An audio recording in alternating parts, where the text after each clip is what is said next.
yaturemeye iki gihe cyiza cyo kugira ngo dusangire ijambo ry'Imana. Nk'uko babibabwiye, amazina yanjye nitwa Kayitesi, abenshi banzi ku izina rya Sonia, ariko nitwa n'Umutoniwase. Nkaba ndi umushumba maze imyaka ingahe buriya 18 ndi umushumba, ariko nkaba nakijijwe ndi umukobwa, nakijijwe mfite imyaka 13.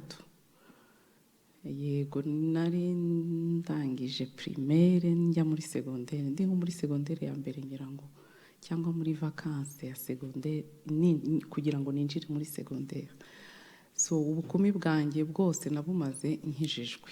Ibyo nkaba mbishimira Imana cyane, ariko ni ukuri muyiha amashyi neza kuko yangiriye neza.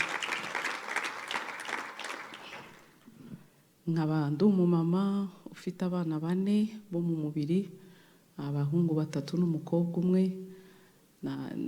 Nasohotse aribwo akiva ku ishuri, twari twabipanze ko turi buzana, ariko hagira ambuteyage nyinshi bituma atinda, mbona ari buntinze kurushaho. So ndizera ko ubutaha tuzazana nawe. Amen. Nkaba nazanye n'abandi bakobwa banjye nabo bo mu rusengero, nturuka mu rusengero rwitwa Kingdom Believers Church, ruteranira Kicukiro, kure cyane ya hano. Teranira Kicukiro inyuma gutya ya Minisante, niho duteranira. So reka mbasabe nabo bahaguruke. Nazanye na Sylvie, na Lydia, na Feva, n'abakobwa bacu. Imana ibaha umugisha, mwagize neza kumperekeza. Haleluya.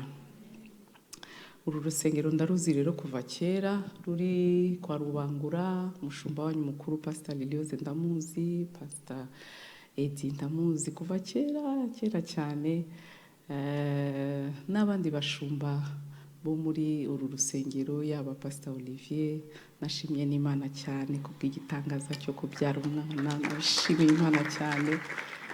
Biba byangezeho nuko kugera hano biba byanze kugira ngo umuntu aze ashime hamwe namwe, ariko aho turi abakunzi banyu turishimye, mwishimye, hanyuma habaye ikibababaza natwe kikatubabaza.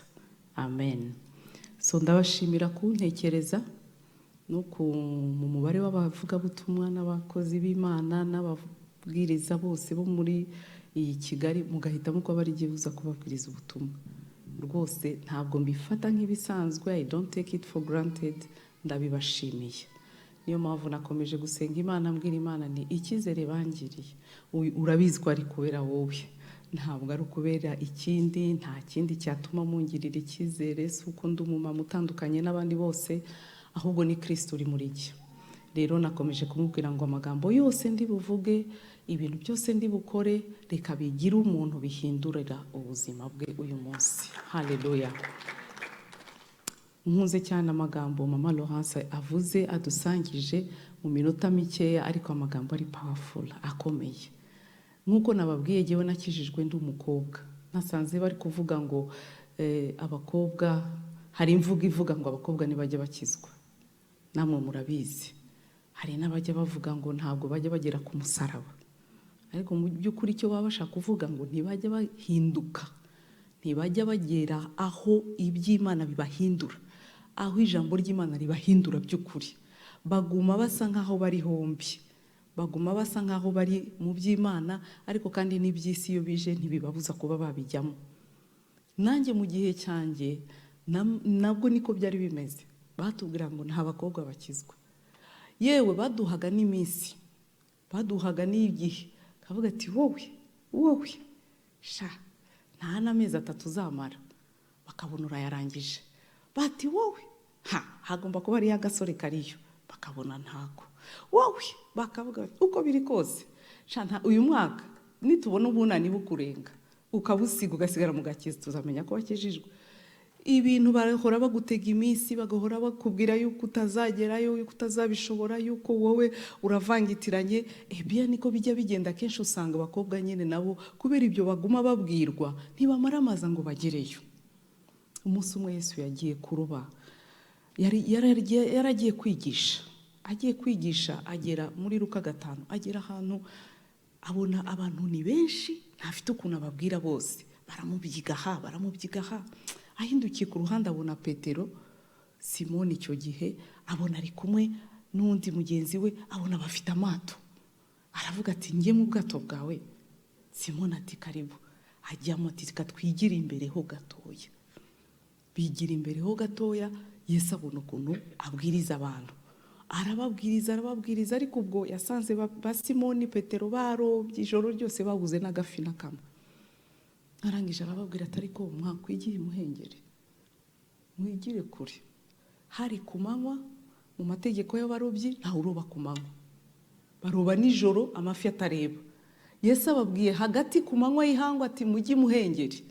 Amafi se turayabona, mujye imuhengeri mujugunye inshundura zanyu imuhengeri yo kure.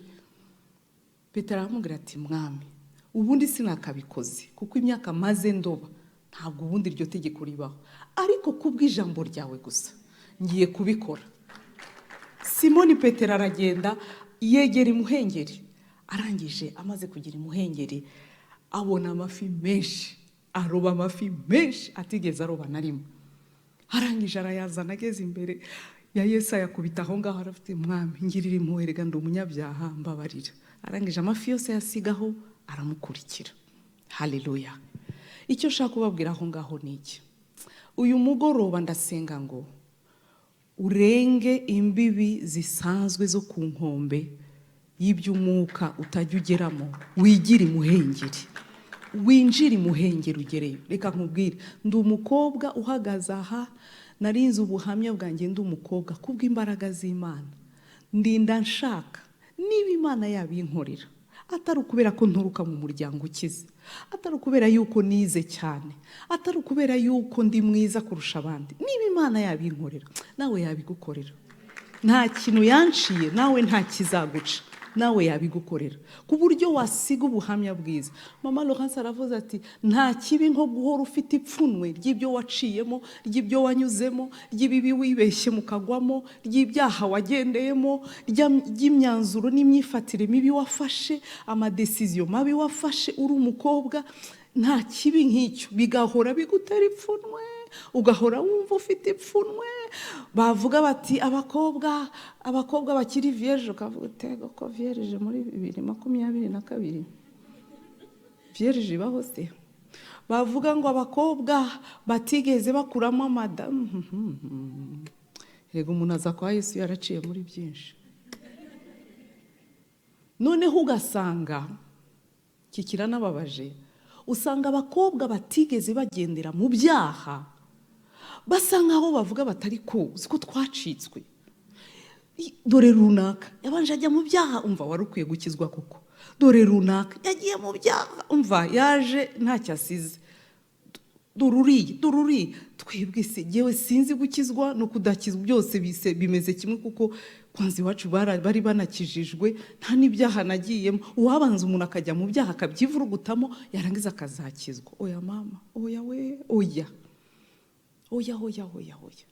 Njya nkunda kubwira abakobwa ngo muzi ko Imana igiye gutoranya umukobwa hano ku isi. Muzi ko yahisemo isugi,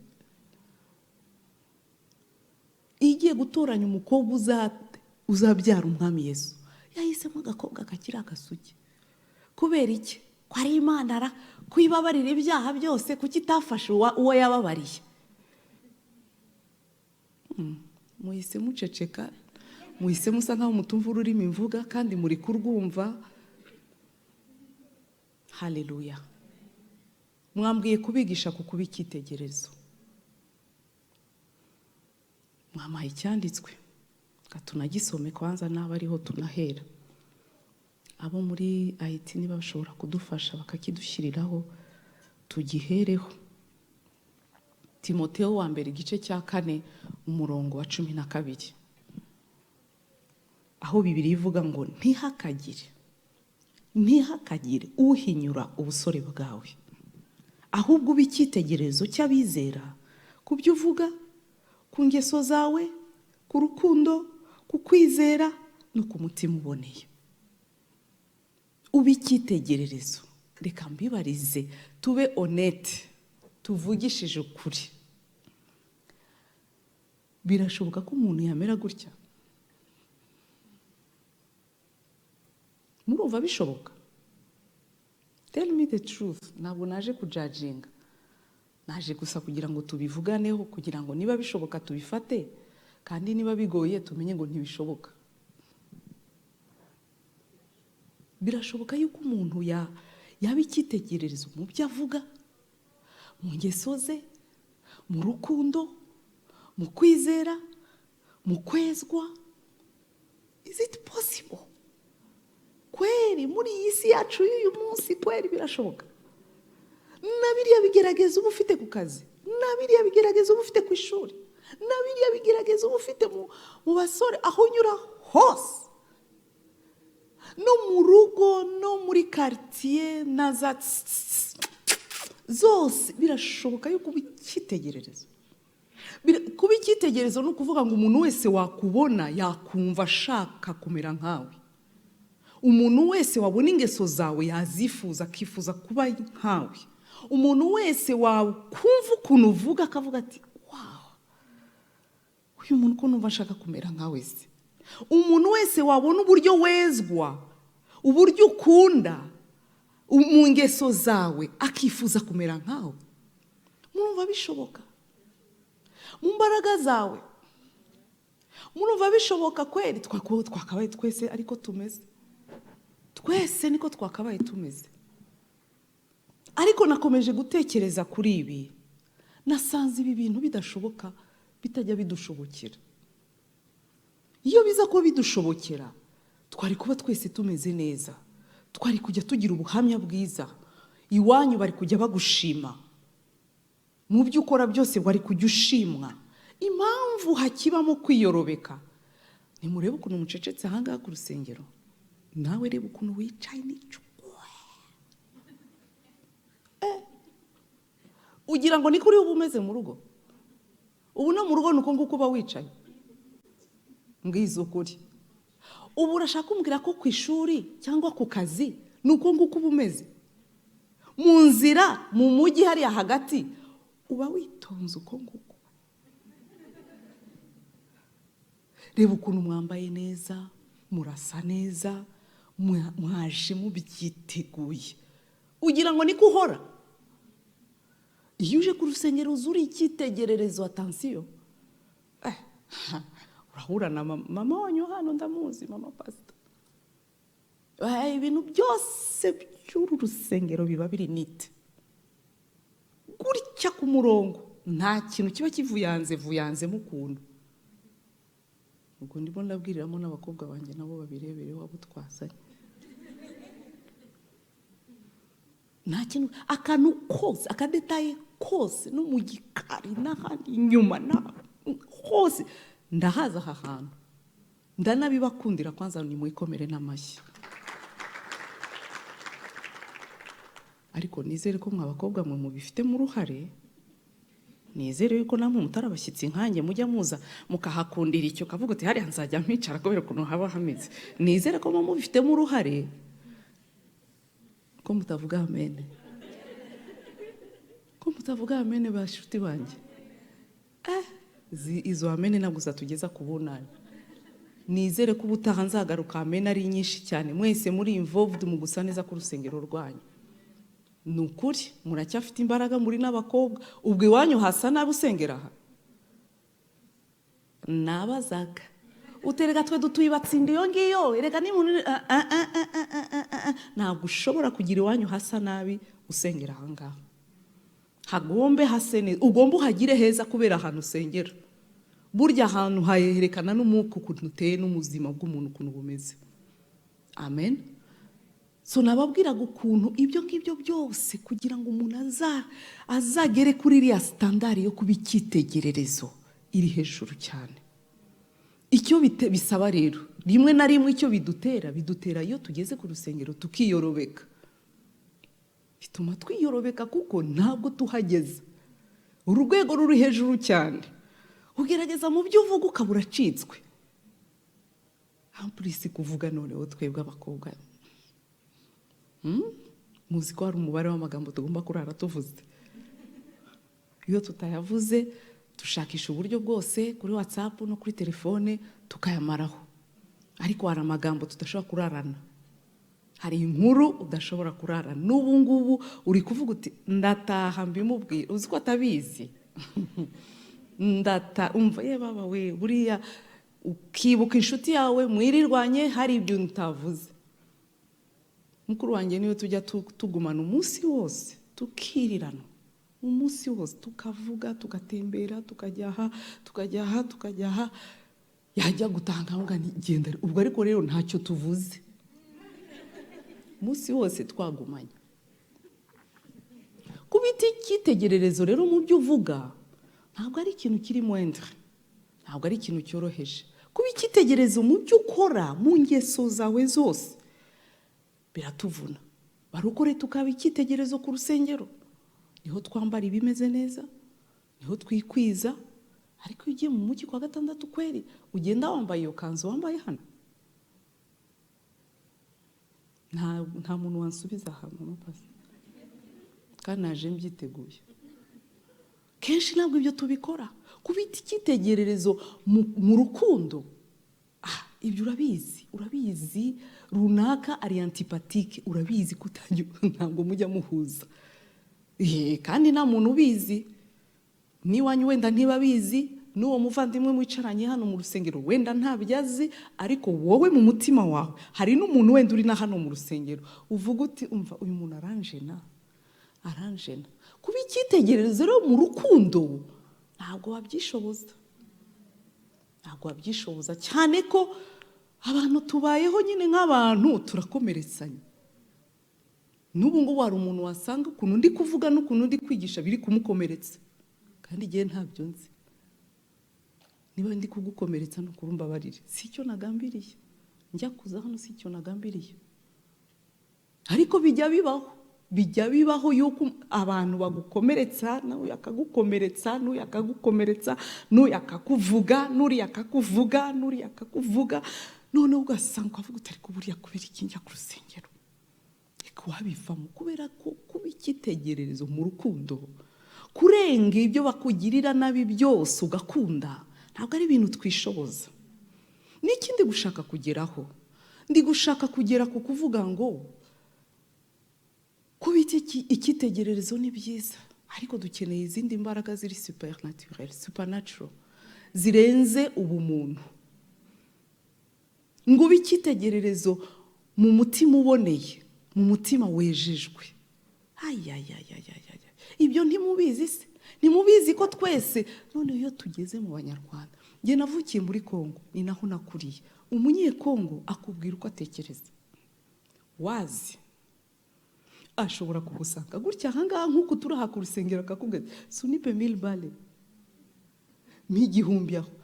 Hano muri mwebwe umuntu waba mbonye ubu bwa mbere agahita aza akansaba 1000 ninde?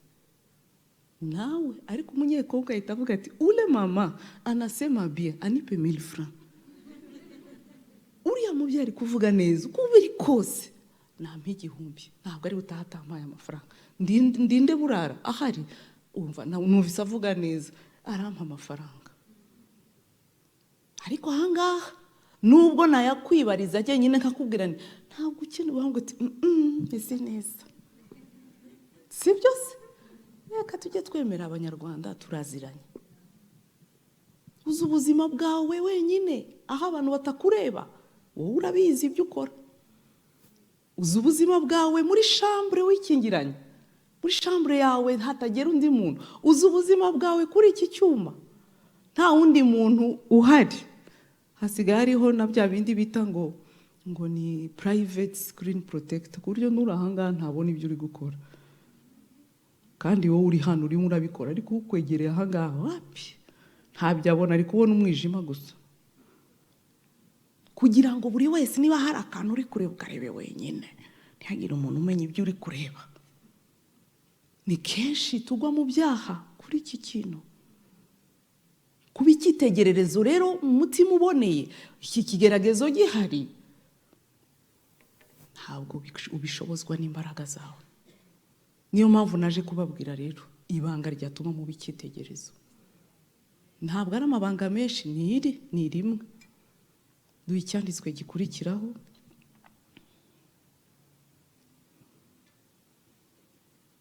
Mu Bakorinto ba kabiri, cyangwa reka tubanze turebe icyo cya Luka 2:52. Yesu akomeza kugwiza ubwenge, abyiruka ashimwa n'Imana, ashimwa n'abantu. Yesu ubu hano wahinduye ko kugashyira Nadine akomeza kugwiza ubwenge, abyiruka ashimwa n'Imana, ashimwa n'abantu. Violette akomeza kugwiza ubwenge, abyiruka ashimwa n'Imana, ashimwa n'abantu. Ngaho reka tuhasome dushyize amazina yacu. Tony akomeza kugwiza ubwenge, abyiruka ashimwa n'Imana n'abantu. Wumve nawe ibaze babikuvuzeho ibyo, ugashimwa amemta n'Imana, ugashimwa n'abantu. Ni Yesu nyine. Ni Yesu nyine wabikoze. Hano mu Bakorinto rero duha icyo cyanditswe kindi cyo mu Bakorinto ba kabiri, igice cya 5 umurongo wa 14 kugeza uwa 15. Bibiliya iravuga ngo urukundo rwa Kristo ruraduhata, kuko twemejwe yuko nk'uko umwe yapfiriye bose. Ninde wizera ko Kristo yamupfiriye hano? Thank you. Nk'uko umwe ntabwo bapfuye ari benshi, nk'uko umwe yapfiriye bose, ariko bose bapfuye. Kuko yapfuye ari twapfiriye, ni twese twapfuye. Ngo kandi yapfiriye bose kugira ngo abariho, reka numva abariho bavuga amen, abariho be gukomeza kubaho ku bwabo. Dore ibanga niri rero, ni ukurekeraho kubaho ku bwawe, be gukomeza kubaho ku bwawe. Niba wemera ko Kristo yagupfiriye, yapfuye ku bwawe, nta burenganzira ufite bwo gukomeza kubaho ku bwawe. Ni ukuvuga iki? Bwo gukomeza kubaho winezeza, bwo gukomeza kubaho wiyitaho gusa, bwo gukomeza kubaho wireba gusa. Nta burenganzira ubifitiye. Bibiliya iravuga ngo kandi yapfiriye bose kugira ngo abariho be gukomeza kubaho ku bwabo, ahubwo babeho ku bw'uwo wabapfiriye akanabazukira. Mukobwa wa Yesu, ukeneye kubaho ku bwa Yesu. Live for him. Niba wizera ko yagupfiriye kugira ngo ube icyitegererezo, ni ukubanza ugapfa, noneho kubaho kwawe ukabaho ku bwa Kristo. Ariko wabanje gupfa. Gupfa gute rero? Wabanje gupfa gute? Ninde wumva aha hantu? Ninde wumva uko gupfa batubwiye hano? Gupfa uko ariko ni kujya rusororoze. Aha ni ugupfa gute? Yes, tubwiraho. Any volunteer? Yes. Kubwa kamera urakoze we, mumumpera amashyi. Ugapfa kuri kamere yawe. Ugapfa kuri kamere yawe. Ugapfa ku irari. Ugapfa ku burenganzira. Ugapfa ku by'umubiri ugusaba. Ugapfa ku bitotsi. Kamere rero idusaba ibintu byinshi. Idusaba byinshi. N'ubu wicaye aha, iyo tuza kuba tuvuga ngo umukobwa wese uri buze kuza hano mu masengesho uyu mugoroba aratahana 10,000, twari kubura aho tubicaza. Ndabeshya? Ariko kubera yuko ari ibintu byo gupfa, byo kutanga itike yawe ukirirwa utariye, ako kantu musenge ntacyo. Ariko iyo uzanye ibintu byo kutarya, ibintu byo kutarya bituma abantu bananuka, akabuno wa masusu ntayo, nguri mu masengesho. Nimuvuye muri 21 jours, ntimwari muri 21 jours, none ubu byari ngombwa ko mwongera. Nimwareke niye mwase umuntu yaraje ayumva gahunda z'amasengesho tugira mu rusengero rwacu, ku amasengesho arambwira atari ko iriya Imana muri kuyimenyereza nabi. ati izajya ibasubiza gusa ari uko muyirije. Umunsi mutiyirije ko itazabasubiza.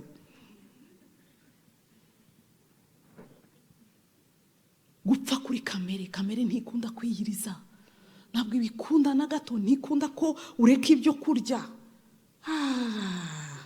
Ibiryo ntabwo kamere ikunda kubireka. Kamere bishaka ko uyu mwanya nk'ubu vrema kwa gatanu kuki batabishyize kwa kane ariko cyangwa kwa gatatu? Kwa gatanu muzirigara ryo mu mujyi kwa gatanu, noneho murabizi ko nta masaha, ni until paka mbese ni ukugenda mpaka igihe uri bushakire aho uri bwumva urushye kavuga utawi reka ntahe none kwanze ejo ni samedi sinzajya no ku kazi. So ubundi aya niyo masaha meza y'abanyakamere yo gusohoka, yo kwambara ka kenda, yo kugira ngo kameme mu mujyi ugomba kumenya ko ndiho kameme vraiment ahantu hose nyura hatitire bigaragare ko ndiho niko hapa. Yo ni kamere. Hanyuma kandi nutaha nta bintu byo kuvuga ngo uratashye ngo uhise uryama. Banza ujye kuri novela, banza uyicareho, uyigeho, umva popcorns hafi aho, kajuice hafi aho, umva utuntu nk'utwo tw'udusirimu, undi wicare urebe. None se ejo se hari ubwo ari akazi ukagira ngo ejo ufite amasaha 50, ukareba ukongera ukareba. Ibyo kamere irabikunda. Hanyuma wajya kurangiza reka dusenge ugira ngo wanabishobora. Warebye novela episode 8 ntabwo ushobora gusenga ngo bikunde, ntabwo ushobora gusenga. Niba Yesu yaradupfiriye, urukundo rwe ruraduhata, rugomba kuduhata kugira ibyo dusiga. Nubwo twe tuzi kujonjora turi n'abanyamuka da, dushobora no kureba iyo novela ntinatugushe, ariko kuko urukundo rwa Kristo ruduhata turabyihorera kandi ntacyo dutakaza. Haleluya. Ngo kugira ngo abariho be kubaho ku bwabo, tubeho ku bwa Kristo, ubeho ku bwa Kristo nibwo azagushoboza kugira ngo ushimwe n'Imana, ushimwe n'abantu. Nukubaho kubwe, nukubaho ku bwa Kristo gusa. Ndabashimiye bakobwa bo muri rusengero gufata igihe cyo kwiriza no gusenga. Murakoze muri iki kinyejana kwandikisha amasengesho yacu. Murabizi yuko ari umubavu uhumura neza imbere y'Imana. Bibiliya avuga ngo ibitambo by'umukiranutsi ni ikizira imbere y'Imana, ngo ariko isengesho ry'umukiranutsi rinezeza Imana. Kwiyemeza mugafata uyu mugoroba ukavuga uti ndabiretse. Ndabizi ubu telefone iri vuvu amagahunda n'amalinye bashaka kugucishamo, ukabishyira ku ruhande ukavuga uto yangiye ku rusengero. Imana iguha umugisha kandi izagihora igushoboza, uyishyira imbere, umenye ngo I don't live for myself. Ntabwo nkibayeho ku bwanjye, mbayeho ku bwa Kristo wamfiriye. Tujye muhengeri, turenga ibiri superficiel by'abakobwa bose bo mu zindi nsengero baryoha, uyoberwa bakakubwira ngo arakijwe, avuga uti uri arakijwe gute se? Ugeze umuntu yewe nakijwe kera, sinababwiye igihe nakirijwe. Ni kera 93, ni kera. Hari ibintu bitari bihari ubu ngubu nsigaye mbona. Twebwe ndabyibuka nakijwe nk'inshuro 5, kubera ko nabaga nageze mu rugo bakambaza ikintu nkabeshya nkumva Yesu yavuyemo. Nasubira ku rusengero nkongera nkakizwa. Nakongera hano naba nagize gutya nkarakara nkumva yavuyemo. Nagera ku rusengero nkongera nkakizwa. Kubera ko numva nkagenda ndira, ariko ibimyira bikavanga n'amarira n'amacandwe, kubera ukuntu numva Yesu namubabaje. Mwumva bega cyagewe, ariko se kubera iki ushobora gukora iki kintu? Bahamagara bakizwa nkahita ngenda, kandi n'ejo narakijijwe. nkayitanza kandi nkazandira nkavuga nti sumbabarira noneho sinzongera byose bikavangitiranya.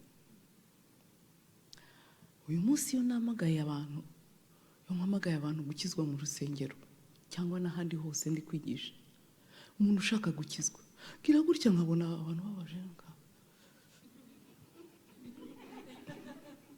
nkavuga ni buriya se azi icyo mvuze, nkongera nkasubiramo.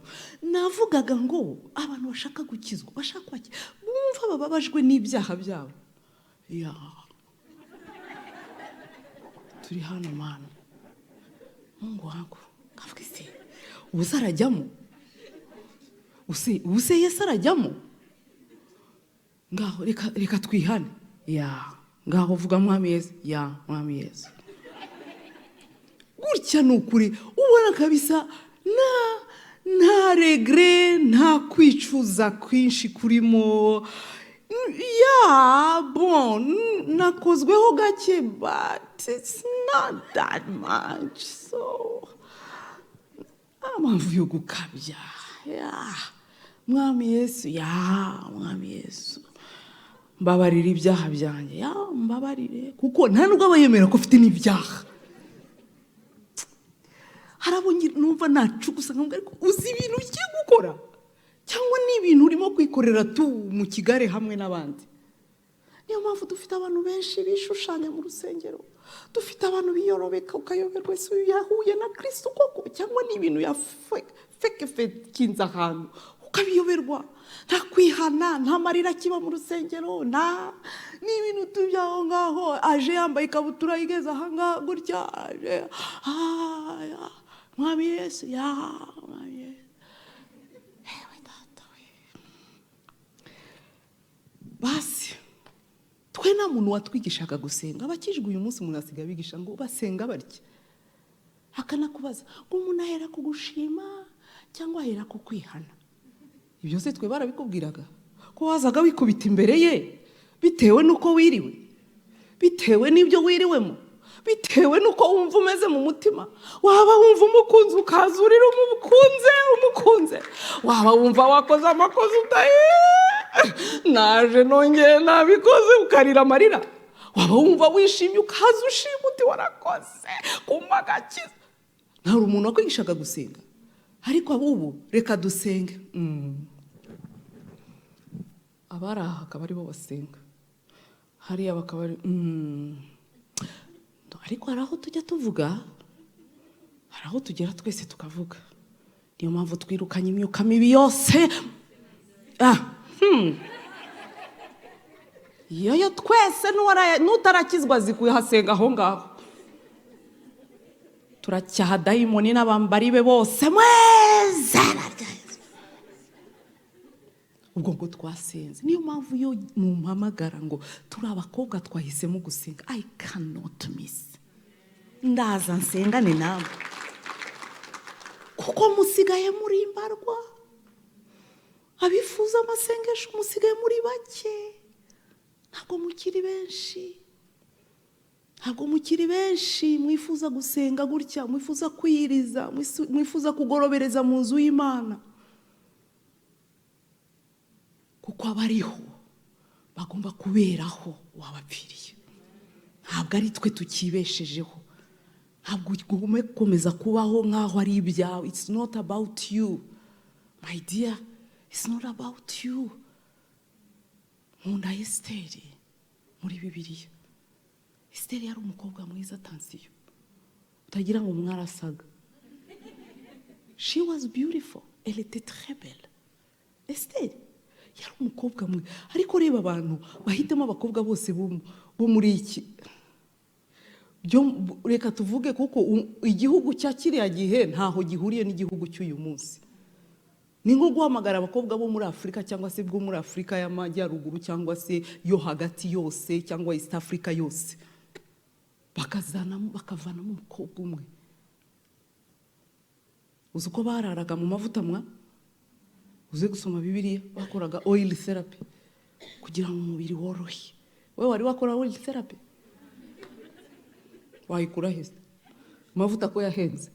uzi litiro 5 uko zisigaye zigura, yarahenze cyane. Ubu nta bya oil therapy dushobora gukora, aroma therapy, oil therapy muri Bibiliya birimo. Esiteri umukobwa mwiza barabimukorera, maze arapasinga koko, ubwiza bumuhesha ibwami. Ubwiza yarateye neza, ari umukobwa mwiza ufite umutima muzima, ufite umutima w'ubumana, nta kindi yiratana usibye ubwiza Imana yamuhaye. Arapasa teste tik yinjiye ubwami. Haza teste nimero 2. Teste ya kabiri yaje ihereye aho Moridekayi yarari ku irembo yambaye imyenda y'ibishwambagara. Aravuga ati mumbwirire Esiteri ngo hasohotse itegeko rivuga ko bagiye kutwica. Esiteri aravuga ati none arashaka kunkora iki? Amutumaho atakigenda umubaze, none se arashaka kunkora iki? Moridekayi atari ko aho ntabwo uzi yuko aharaho impamvu uri ku bwami uyu munsi, impamvu bwa bwiza bwagutabaye cyagiye aharaho ni ukugira ngo ubashe kudutabara mu gihe nk'iki, utabara ubwoko bwawe. Esiteri amutumaho atari kuri kuki k'umwami atameruka, hashize 30 jours nta nubwo aheruka kundeba. Umugabo umaze iminsi 30 atari umugore we, haba hajemo no kumwibagirwa, haba hatangiye ni signal yo guturugo. Ni ukuvuga ngo ntabwo kimwatractinga, nta kigukumbura, no motivation.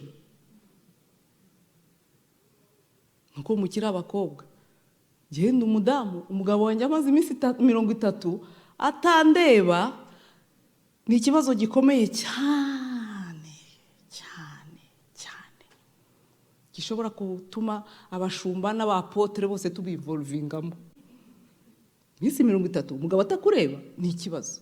Esiteri atumaho Moridekayi ati hashize iminsi 30 umugabo ntandeba, none ndajya kumutunguka imbere. Itegeko nturizi wa Moridekayi, nuba hano ku muryango wowe w'ubwami, ntubizi ko umuntu wese ugiye imbere y'umwami atamuhamagaye, ntuzi yuko bamukuraho umutwe, ntuzi ko ari ugupfa. None ndihanura tungende ngiye kureba umwami atameruka. Reka Moridekayi aramubwira ati okay, nta kibazo, ubwo niba ari ibyo uhisemo, icyo nkubwira cyo turaza gutabarwa n'Imana, ubutabazi buvuye ahandi, ariko wowe n'urugo rwawe ntugire ngo muzakira. Esiteri yumva birakaze, ubwo haje mu rupfu. Burya iyo urupfu ruje umuntu wese ava hasi. Esiteri ntabwo yasubiye muri ya mavuta, ntabwo yasubiye kurara mu mavuta. Oil therapy iyo haje mu gahunda z'urupfu, oil therapy ntikora. Ntabwo yagiye muri makiyaje ngo ajye ko wa wundi mamuchka, ni mamuchka arya mamuchka ongera umakiye njye kureba umwami. Reka haraho makiyaje idakora. Niyo mpamvu mwabakobwa mwe, reka mbabwize ukuri, hari ibintu bidakora. Nimugakoresha, nimukarwana ikimubiri, rwana kimuka, kuko hari intambara zitarwanwa na makiyaje, hari intambara zitarwanwa no kujya kuba waraye bakumasa oil therapy. Hari bidakemurwa na oil therapy. Esiteri aravuga tumva rero mbabwire, bwa mbere nagiye mu mavuta mbona nshiyeho, ndagenda baramakiya mbampa karabo ndi buha umwami mbona nshiyeho, ariko kuri ubu umenya nabyo bitari bukunde. Nyuma y'iminsi 30 ntabonana nawe, kandi hari amahirwe yuko nshobora no gupfa, ntabwo bigikunze.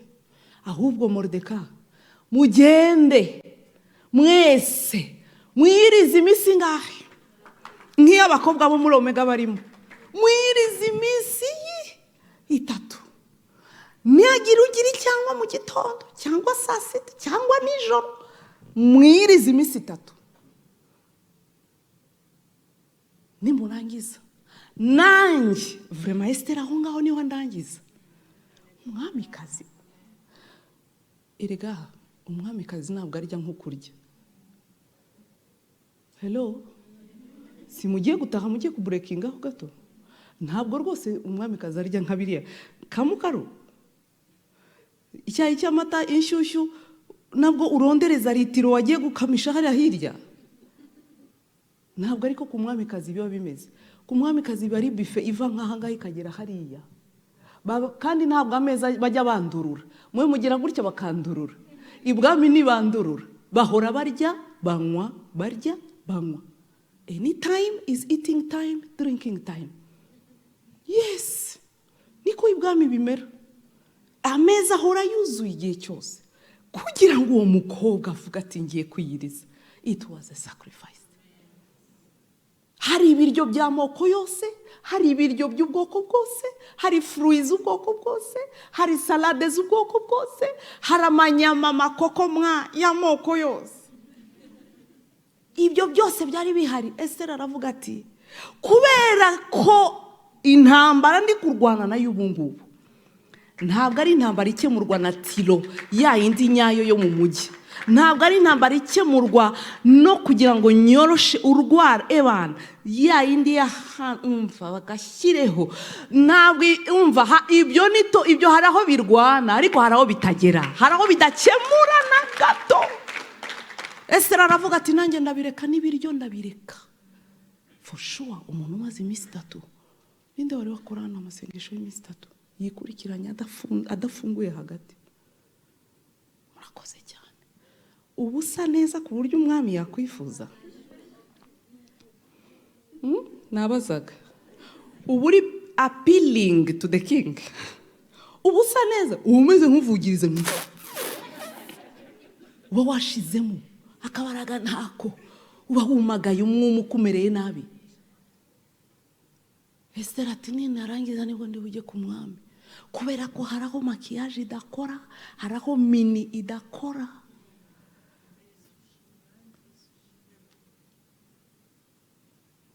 Esther yahitamo gusenga. Amaze gusenga aho genda avugiriza kwa kuntabya oil therapy byabayemo. Umwami amubonye ati ubwo bwiza ndakwino Esther, urashaka iki? Niba ari n'igice cy'umugabane w'igihugu ndawuguha. Muvandimwe, amasengesho abyara kuba icyitegererezo, amasengesho aguha isura nshya, amasengesho aguha ubundi bwiza utabonesha makiyaje.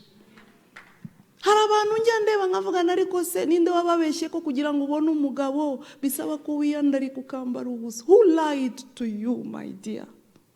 Ninde wababeshye ngo kugira ngo abahungu babakunde ugomba kumwereka ko ufite ikibero? Who lied to you? Siho babavana abagabo, babavana muri daya papa na muri makeup. You have to die. Banza upfe. Urapfa kugira ngo ubyare ejo hawe hazaza. Urapfa mu masengesho nk'ibi murimo. Ubutaha muzakora iminsi 3 noneho nakuva hano. Vendredi mwirize mujye ku kazi ntacyo, nimurangiza muze mugize intebe mushireho imisambi muve mu byubahiro mumanuke mujye hasi. Uvuga uti ndayapfukama, muzana amatapi wanyu, ni mufite amatapi muzane muyasasa ngaha. Uvuga uti mwami iri joro ndapfukama, kugenda ukarara mu mujyi ugenda ugataha saa 7 uzaze no turare hano, muzantumire muri iyo viye nzaza. Twirariremo tuyakurura amasengesho tuyakurure kwa gatandatu byo kuvuga aya akagongo kamereye nabi we, ariko uvuga uti mwami ukarebe akagongo nubwo kamereye nabi ariko ni wowe nshaka, urabizi kiriya kibazo ntabwo makiyaje izagikemura, ndakwinginga wumve gusenga kwanjye, wakira iki gitambo we. Ibyo nibyo bikemura ibibazo, ibyo nibyo bihindura ubuzima, ibyo nibyo byakugira icyitegererezo. Ntabwo kuba icyitegererezo ari kuba uhahira muri arya magazi igezweho ngubu ni ihe. Niba ari nabyo mwari mutegereje ko ngiye kubigisha, I am so sorry, nta niyo nzi. Nibyo byaguhindura bikakuvanamo kamere n'iryo urarawikinisha bugacya. Buriya biva mu masengesho. Ugira ngo kuba waje gusa gutya ahangaha wirebera udasenga ugira ngo byatuma utikinisha? No way. Kimuhengeri ukajya kure, ukava mu rusaku rw'abantu, ukava uzi ku nkombe ukuntu huzura abantu, kandi haba harimo abantu benshi batazi koga. abantu benshi batazi koga bibera hariya ku nkombe, barahanduza gusa, ni ukuhahindura ibiziba gusa, nta kindi. Muvandimwe, emera ugende ujye kure. Nimunarangiza n'ayangaya ka weekend gakurikiraho uyakora yawe ku giti cyawe, uvuga uti ariko noneho Mana najyaga nyakorana n'abandi, ariko ubu noneho ndashaka kuyakora jyenyine.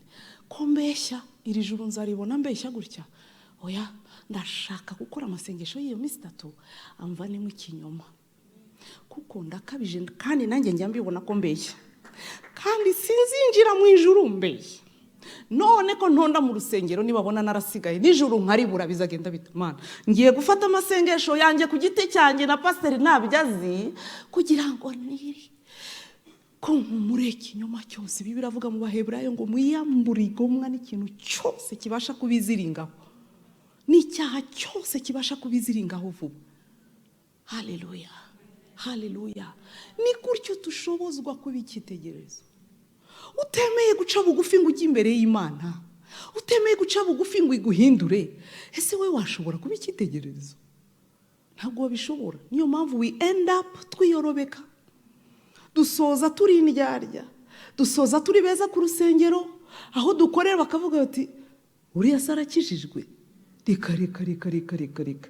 Mu rugo bakavuga ati hinde uri kuvuga Violette zarakijijwe, bariya ngo ni bande? Ngo nabo ku rusengero rwe. Uruhe?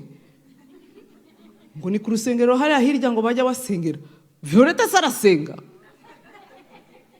Kubera yuko bareba ingeso zawe, imvugo yawe, imyitwarire yawe. No, ntawe ihuriye n'umuntu usenga. Hanyuma sinzi ukuntu agatimu k'abakobwa bagiye kugusura mu rugo ngo sinzi umaze iminsi warabuze. Bagera bakabwira ati uwo mushaka saha mwibeshye, mwayobye, kandi wowe urabizi ko ariho atuye. Niyo mpamvu iyo mvugo yivuga ngo abakobwa ntibakizwa, that's the reason. Ariko mwige gukunda Imana ku giti cyanyu, wige gukunda Kristo wowe nkawe, mugirana amabanga. Girana amabanga na Kristo nk'umukobwa ukunda Kristo. Girana nawe amabanga akushoboze, akubashishe. Azajya kubwira, aza kusukaho umwuka wayo, atangira ajya kubwira hariya ceceka, hariya ntuvuge, ceceka, hariya ntuvuge. Umugoretse numva ari kundenganya, ari kumbeshyera. Ceceka. Wumve birabize muri wowe, kandi ufite ibintu byinshi wavuga. Ceceka.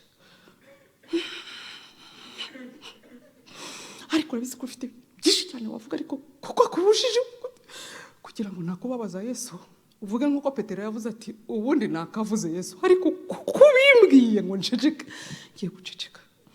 Bakakurenganya, bakakwita ikigoryi, cyose ugaceceka, wataha ukagenda ukamwita ko Yesu kubera iki wangize gutyo, noneho ukagenda ukabimubwira we, ariko wamwumviye. Ejo warangiza ugasanga ni wowe bahayerezo, ni wowe utsinze, kuko wacecetse bakabyibazaho. Ko yacecetse, ko bamututse agaceceka, agomba kuba atari we wabikoze. Bagahita bajyana kesi ahandi ureba gutya. Haleluya. Mugirana amabanga n'Umwami, mukundisha umutima wose ku buryo akurutira ibiri hanze aha byose, abikurutire.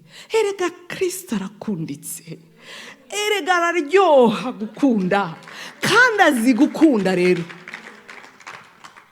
buriya niyo mpamvu atwita abageni, kandi mwe murabindusha muri Omega. Ntimushinzwe gutegura umugeni se? Niyo mpamvu atwita abageni. Kuki atatwise ngo nzaza gushaka inshuti zanjye? Avuze ngo nzaza mfata umugeni wanjye. Nuko azi gukunda umugeni. Haleluya. Ducyanditswe cyacu cya nyuma, ndabona iminota yacu yashize. Abagalatiya 2:20 ni Pawulo uvuga, nabambanywe na Kristo, ariko ndiho, nyamara sijye uriho, ahubwo ni Kristo uriho muri njye. Ibyo nkora, kuko Kristo ariho muri njye, ibyo nkora byose nkiriho mu mubiri mbikoreshwa no kwizera umwana w'Imana wankunze akanyitangira. Urumva ko Pawulo akoreshwa. Uzi ko tumurata cyane, turavuga ibintu bikomeye cyane yakoze, tuvuga ibitangaza bikomeye cyane yakoze, tuvuga ukuntu yabwirije hafi ya Aziya yose, ariko aratubwiye ibanga hano, ndakoreshwa. Ndashaka kubasigira agaterima ahangaha kitwa gushobozwa. ndashaka kwiyiriza ariko ndumva ngiye kurya. Uzi yuko umunsi wiyemeje kwiyiriza ariwo munsi batanga free coffee break ku kazi, niwo munsi inshuti zawe zitaguherukaga zihita zikubwira ngwe bana ndabofaringa lunch uyu munsi. Tumaranye umwaka nturangurira lunch, uyu munsi kuko niyemeje kwiyiriza nibwo wiyemeje kungurira lunch. Uwo munsi umukozi w'iwanyu azinduka ateka amagi akanakubaza ngo ukorere nawe, kandi ubundi ntabwo mujya munavugana rwose mu gitondo. Niyo umwinginze ngo ariko se washyize icyayi ku meza, aba yibereye mu bye, azinduka kubura ajya gushaka ibindi n'ibyo. Ariko uwo munsi wiyemeje kwiyiriza aragenda umwana mwiza, uwo munsi ateka umureti anakubaze nawe ngo ukorere. Noneho ugasigara uvuga utari ko niyemeje kwiyiriza, mbireke mbyemere mbyange mbo oya ntabyo nkora. Umva Afrodi, genda ntabyo ndi burya. Witeka gushoboze guhakanira Afrodis umureti wa mu gitondo, Uwiteka gushoboze kumuhakanira, Uwiteka agushoboze kugira umwanya wo gusenga. Hari n'igihe wumva ugomba gusenga ukumva Umwuka Wera araguhamagarira gusenga, ukabyumva ujya gusenga ariko ukabura imbaraga, ukumva urashaka kujya kuryama, ukumva urananiwe. Reka nguhe ibanga, ujye ugenda aho ujya usengera, ujye ugenda uhapfukame, vuga uti rero naje, yewe nta mbaraga mfite ariko naje, se wanshoboza.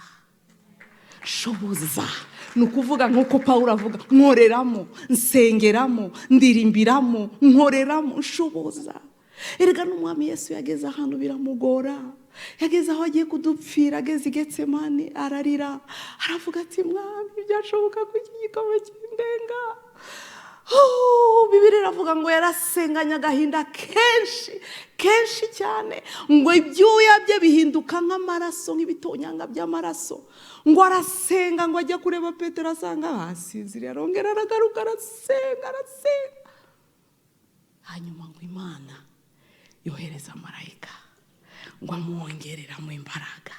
Uwo mumarayika rero n'uyu munsi arahari, ajya twongerera imbaraga, akakongerera imbaraga, akagushoboza. Wagiye udumva utabishaka, wumva utazi ni muri bona, ukagerayo wa Yesu we, ukumva kumbi yahageze wa mumarayika akaba yagushoboza, ukansanga urasenga uzi ko maze isaha yose, yewe we ntabwo nahise ko ndi bushobore gusenga, ukongezamo vitesi none kubera yuko washobojwe. Wowe uri umunyantege nke urabizi, wowe n'iminota 5 yo gusenga sinzi kwishobora. Iminota 5 waba wasengeye famiye yawe yose, bene wanyu bose, abo ku rusengero bose, ndetse n'isi yose wabirangije mu minota 5 baba warangije. Ariko iyo wemeye ugaca bugufi ukamubwira se washoboza, mujye mumuhamagara mbere yo gusenga, ajya ashoboza gusenga. Kuko Bibiliya iravuga mu Baroma 8:26 ngo uku niko n'umwuka asengera muri twa n'ihiminiho itavugwa, ngo kuko twe tutazi uko dukwiriye gusenga, ngo ariko umwuka we ubwe asenga muri twe. Ni udushoboza kuko azi intege nke zacu, azi ko kamere iba yaturembeje. Kandi Bibiliya iravuga mu Bagalatiya 5:16 ngo umwuka icyo ashaka kamere nayo ntabwo bibishaka, ngo muyoborwe n'umwuka rero nibwo mutazakora ibyo kamere irarikira. Ubwacu nitwarwanya kamere ngo tubishobore, ubwacu nitwaba icyitegererezo ngo tubishobore. Ariko iri banga mwahisemo ryo kuba imbere y'Imana, ryo gusenga, ryo kwiyiriza, ryo gukomeza gushaka Imana, iryo rizabahindura ibyitegererezo. Iryo ni ryo banga. Nimuyiyegurire, uyiyegurire, uyihe rwose n'umutima wose. Nibyo navuze kuri point zacu waziduha. Point ya mbere aho ngaho navuze ngo umuntu n'umunyantege nke cyane, turi abanyantege nke cyane. Ubwacu nitwashobora kuba icyitegererezo muri byose, keretse Imana yadushoboje. Bitabaye ibyo turiyorobeka, cyangwa tukabishobora rimwe ubundi bikatunanira. Ukabishobora kuko uyu munsi sinzi ukuntu waramutse neza, ubundi bikanga. ukabishobora ku rusengero, wagera mu cyumba bikakunanira. Umuntu n'umunyantege nke, nawe urabizi ibyiza wifuza gukora byakunaniye, nawe urabizi ibyiza uhora uharanira kuzageraho ariko bikaba byarakunaniye. Ariko hamwe na Kristo muri twe, ukemera kumwiha, ukemera gushobozwa nawe, nibyo byonyine byadushoboza. Point yacu ya kabiri iravuga ngo iyo wemeye kwihebera Imana ukayiyegurira burundu. Kwihebera Imana ndabikunda, ni mu Kirundi niko bavuga ngo kwihebera Imana. Kera nari ko abantu bihaye Imana rero ari abamansera n'abapadiri n'abafurera bamwe na bamwe, numvaga ari bo bantu bihaye Imana. Ntabwo nari nzi ko jyewe nkanjye nshobora kwiha Imana, ndi umumama, ndi umukobwa, ndi umusore, ndi umudamu. Ntabwo nari nzi ko nshobora kwiha Imana, ariko naje kubabwira ko it's possible. Ushobora gukorana na Kristo igihango. Jyewe kugira ngo mpinduke umudamu naravuze, banjyanye mu murenge, mpagarara ahantu hameze nk'aha, nzamura akaboko, mfata ibendera, ndarahira, jyewe Kayitesi uhera uyu munsi nemeye ko ambera umugabo tukazabana nk'uko amategeko ya Repubulika y'u Rwanda abiteganya. Nkaba ndavuze, twaratahanye da, mugira ngo hari ikindi kintu cyampindutseho?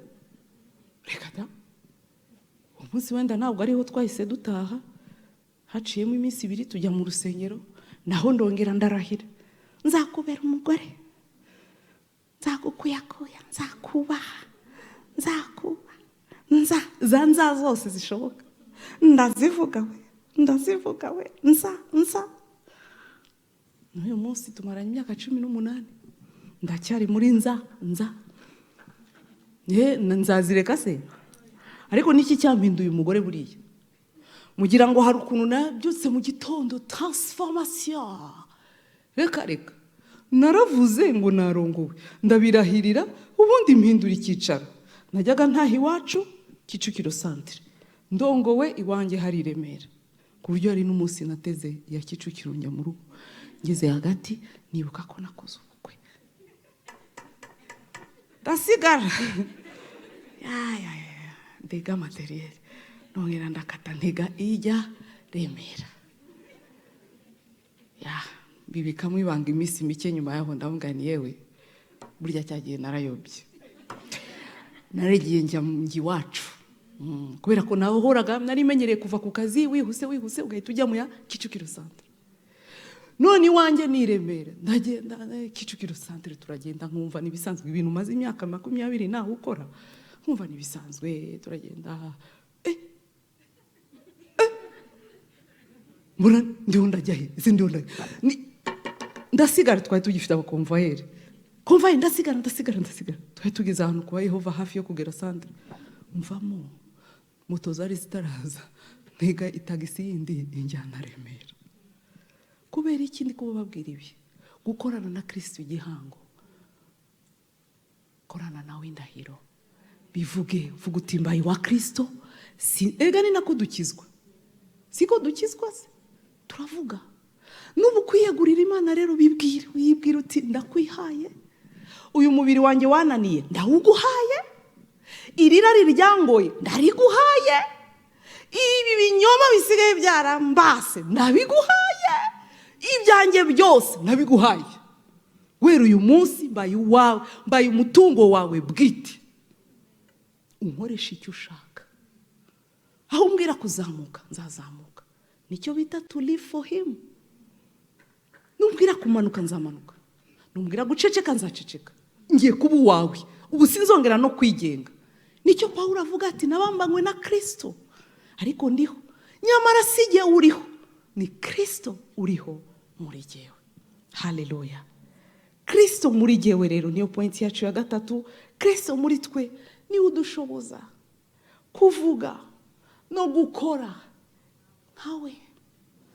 Hari icyo tuvuga kuba icyitegererezo, ni Kristo muri twe. Naho jyewe kamere zanjye ntizabinshoboza, ariko Kristo undimo ashobora kunshoboza gukora ibyo yewe muri kapasite zanjye ntashobora gukora. Haleluya, haleluya. Ndumva narekeraho. Amen. Mwami ndagushimiye, urakoze mwami wanjye. Thank you master. Urakoze buhungiro bwanjye, urakoze imbaraga zanjye, urakoze wowe uvugana n'imitima yacu, urakoze wowe umpaye kuvuga ibyo wampaye. Ndabivuze mwami, urakoze kunshoboza.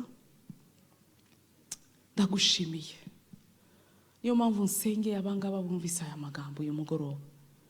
Mwami wanjye ndakwinginga kugira ngo abe ari wowe uyashinga mu mitima yawe. Waravuze muri Matayo 13 ngo umwanzi ajyaza agahaguruka agashaka kwiba no gutwara imbuto nziza iba yatewe mu mitima y'abera. Uyu munsi ndamwangiye Satani, ndakwangiye uyu munsi. Ndakubwiye ngo nta mbuto y'ijambo ry'Imana yabibwe mu buzima bw'abanga buri butware mu izina rya Yesu Kristo w'i Nazareti. Mwami ndakwinginga ngo ubashoboze, ubashoboze, ubashoboze guca bugufi no kwemera ko badashoboye. Ubashoboze kukwiha no kukwiyegurira by'ukuri. Ubashoboze kukwemerera kubaho muri bo. Reka ngusaba uvuge aya magambo. Vuga uti mwami Yesu, nciye bugufi imbere yawe, umbabarire. Vuga uti umbabarire, umbabarire kwibeshaho no kubaho ku bwanjye no kwinezeza no kutita ku munezero wawe. Umbabarire. Uyu mugoroba kuri iyi tariki ya 13 z'ukwezi kwa 5 2022 kuri iyi saha ya 2:00 ndakwiyeguriye, ndakwihaye, nguhaye ubuzima bwanjye, nguhaye umutima wanjye, nguhaye imbaraga zanjye, nguhaye ibyanjye byose, nguhaye n'intege nke zanjye, nguhaye n'ibyo ntashoboye, nguhaye n'ibyo byananiye. Ndakwihaye kugira ngo mbashishwe nawe, kugira ngo nshobozwe nawe. Nyambika imbaraga nshya, nyambika imbaraga nshya. Shoboza gusenga, shoboza kwiyiriza, shoboza gukora ibyawe, shoboza gusa nawe, kuko ku bwanjye ntabyo nshoboye, kuko genda umunyantege nke, ariko wowe muri jyewe uranshoboza. Urakoze mwami wanjye, mu izina rya Yesu Kristo w'i Nazareti. Amen.